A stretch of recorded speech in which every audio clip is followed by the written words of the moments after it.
Hermie, as fondly called by his students, is a painter, sculptor, and art lecturer whose mixed media works highlight philosophical themes and concepts.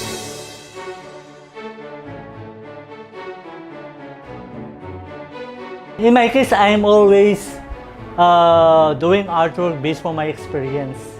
I never copy.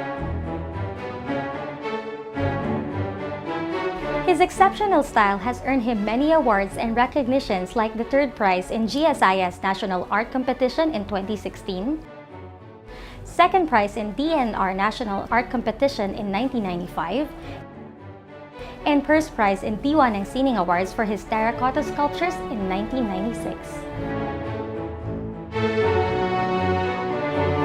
We're asking about what will be the identity of Kapampangan in terms of the national scene.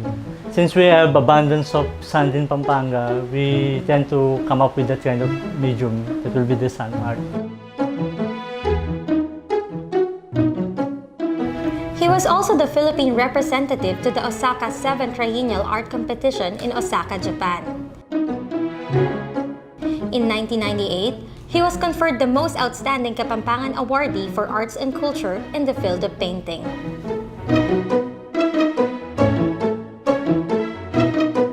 Just keep working on your art. Don't be discouraged. And then pursue your dreams. And then once you've been in love with your work, it turns into livelihood, and then the livelihood turns into livelihood.